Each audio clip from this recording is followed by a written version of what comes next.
یہ واقعہ ایک ٹیکسی ڈرائیور کا ہے جو لاہور میں ٹیکسی چلاتا تھا۔ اسی کے لفظوں میں بیان کرتے ہیں۔ میرا نام طارق ہے اور مجھے ٹیکسی چلاتے 16-17 سال ہو گئے ہیں۔ میں ہاسپٹل کے باہر سٹینڈ پہ کھڑا رہتا ہوں تاکہ اگر کسی کو مریض کو لے جانا یا لانا ہو یا ڈیڈ باڈی گھر لے جانی ہو تو وہ مجھے لے کے جا سکے۔ اس طرح سواری جلد مل جاتی ہے اور میرے کافی پیسے بھی بن جاتے ہیں۔ ایسے ہی گزر بسر اچھے سے ہو رہا تھا۔ ایک دفعہ رات کے 12 بجے ایک آدمی نے ٹیکسی بک کروائی اور کہا اسے یہاں سے دور دراز مظفر آباد والی طرف کچے گاؤں میں یہ ڈیڈ باڈی پہنچانی ہے اور اسے صبح دفنایا جائے گا، سو ابھی چلا جائے۔ میں نے ڈیڈ باڈی رکھوانے میں اس کی مدد کی اور وہ آگے میرے ساتھ بیٹھ گیا۔ میں نے اللہ کا نام لے کے ٹیکسی چلائی، ساتھ ہی اسے طے کر لیا کہ مجھے اس گاؤں کا معلوم نہیں ہے تو میں کرایہ وہاں پہنچنے پہ ہی لوں گا، لیکن مناسب ہی ہوگا۔ ویسے بھی میں میت کے لواحقین سے مناسب دام ہی طے کیا کرتا تھا۔ میں نے کبھی کسی کی مجبوری کا فائدہ نہیں اٹھایا تھا۔ ہم نے سفر شروع کیا۔ شروع کا سفر اچھا گزر رہا تھا۔ وہ شخص جس کا نام کامران تھا وہ بہت اچھی عادت کا مالک تھا، خوش اخلاق تھا،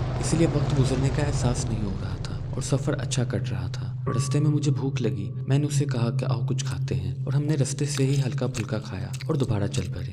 چلتے چلتے باتیں کرتے صبح کے 3 بج گئے۔ ہم ایک ایسے رستے پہ پھنس گئے جہاں آگے باڑھ رکھی تھی اور کنسٹرکشن ہو رہی تھی۔ رات کا وقت ہونے کی وجہ سے لیبر بھی نہیں تھی۔ ہم نے واپس گاڑی موڑی اور ایک بندے سے اس گاؤں کا رستہ پوچھا۔ اس نے بتایا کہ 2 روڈز اس گاؤں کی طرف جاتی ہیں، ایک رستہ ذرا لمبا ہے اور ایک چھوٹا۔ اکثر لوگ لمبا رستہ پریفر کرتے ہیں کیونکہ وہ سیف ہے، اور دوسرے رستے پہ کچھ لوگوں کا کہنا ہے کہ کچھ ڈیتھ ہوئی ہیں اور وہ خطرناک ہے، لیکن وہ شارٹ کٹ ہے۔ ہم نے ایک دوسرے سے مشورہ کیا۔ ہم دونوں کو بھوت پریت پہ کوئی یقین نہیں تھا تو ہم نے شارٹ کٹ والے رستے سے چل پڑے کیونکہ میں نے بھی آرام نہیں کیا تھا۔ مجھے جلدی تھی، واپس آ کے آرام کروں گا۔ کچھ رستہ تو ہم بالکل ٹھیک ٹھاک گئے، لیکن یہ رستہ دونوں طرف سے گھنے درختوں سے گھرا ہوا تھا اور یہاں تھوڑی دیر بعد ایسے دھواں سا ہو رہا تھا جیسے کسی نے دور کہیں آگ جلائی ہو اور اس کا دھواں اٹھ کے روڈ پہ آ رہا ہو۔ درختوں کی ٹہنیاں اتنی آگے تک بڑھی ہوئی تھیں جیسے عرصہ دراز سے کسی نے کانٹ چھانٹ نہ کی ہو۔ کئی دفعہ تو گاڑی جب گزرتی تو ٹہنیاں گاڑی کی چھت پہ اور کھڑکیوں سے جا ٹکراتی، جس سے سناٹے میں عجیب سا شور پیدا ہوتا اور وہ بہت خوفناک لگتی۔ مجھے آہستہ آہستہ ڈر لگنا شروع ہو گیا تھا کیونکہ یہ بہت ہی عجیب راستہ تھا۔ میں نے کبھی ایسے راستے سے سفر نہیں کیا تھا۔ میں نے کبھی ایسے راستے سے سفر کیا بھی تو دن کے ٹائم کیا تھا اور ساتھ میں ڈیڈ باڈی نہیں ہوتی تھی۔ پچھلی سیٹ پہ ڈیڈ باڈی، اطراف میں گھنے درخت، اور جب ہوا چلتی تو عجیب سا خوف رگوں میں دوڑتا۔ میں نے زیادہ باتیں کرنی شروع کر دی تاکہ دھیان باتوں کی طرف ہو جائے اور مجھے ڈر کم لگے۔ کچھ ایسی ہی حالت کامران کی بھی تھی۔ اچانک مجھے لگا جیسے میری ونڈو پر چلتی گاڑی پہ کسی نے نوک کیا ہو اور وہ آواز بہت کلیئر تھی۔ میں نے اگنور کر دیا۔ تھوڑی دیر بعد پچھلی سیٹ سے ایسی آواز آئی اور وہ زوردار تھی۔ وہ آواز کامران نے بھی سنی۔ ہم دونوں کا خوف کے مارے رنگ اڑ گیا کیونکہ چلتی گاڑی پہ کون ایسے نوک کر سکتا ہے، اور یہاں تو کئی زیرو بھی نہ تھا۔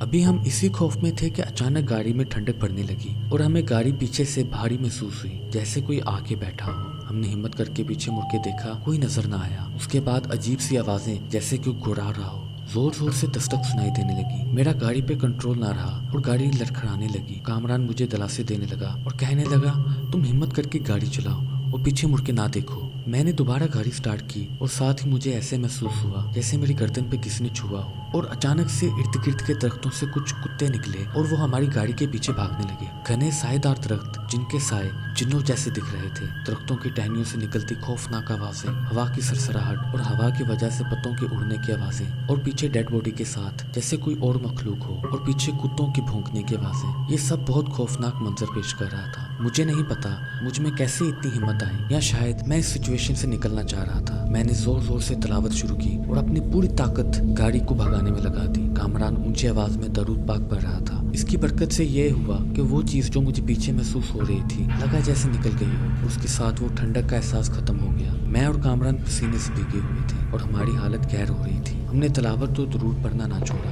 اب یہ کیفیت ختم ہو گئی، لیکن وہ خوفناک رستہ ابھی بھی باقی تھا۔ لیکن باقی کے رستے شاید تلاوت کی برکت سے ایسا کوئی واقعہ پیش نہ آیا، لیکن اس کے بعد ہماری حالت ایسی تھی کہ کاٹو لہو نہ نکلے۔ میں نے بس اپنی بیوی بچوں کو تصور کرتے ہوئے کہ میرے انتظار میں ہوں گے جتنی تیز ہو سکی گاڑی چلائی۔ یہ گرمیوں کے دن تھے اور جلدی سویرا ہو جاتا تھا۔ 4:30 مجھے اذان سنائی تھی۔ کچھ ہمت ہوئی کہ قریب سے آواز آ رہی ہے، پھر آگے گاؤں نظر آنے لگا۔ میں نے جلدی سے ان کے بتائے پتے پہ ڈیڈ باڈی پہنچائی اور سکون کا سانس لیا۔ اس سب کے بعد میری طبیعت اتنی بگڑ گئی کہ میں کچھ گھنٹے ادھر کامران کے گھر رہا۔ اس کا بھی یہی حال تھا۔ اس کے گھر والوں نے سمجھا کہ لمبے سفر کی وجہ سے ایسے ہیں۔ انہوں نے خوب خدمت کی اور جب ذرا طبیعت سنبھلی میں دوسرے راستے سے واپس آیا، کیونکہ اب تو دن کے وقت بھی میں اس خوفناک راستے سے جانے کا تصور بھی نہیں کر سکتا تھا۔ آئندہ میں نے کبھی بھی رات کے وقت ایسی روڈ پہ جانے کی ہمت نہیں کی۔ تو دوستو، کیسی لگی آپ کو یہ کہانی؟ اگر پسند آئی تو ویڈیو کو لائک کریں اور شیئر کریں. اپنی فیڈ بیک کامنٹ میں دیں. اپنی کہانی ریویو یا عادی کے ساتھ شیئر کریں. مزید ایسی سٹوریز کے لیے ہمیں سبسکرائب کریں.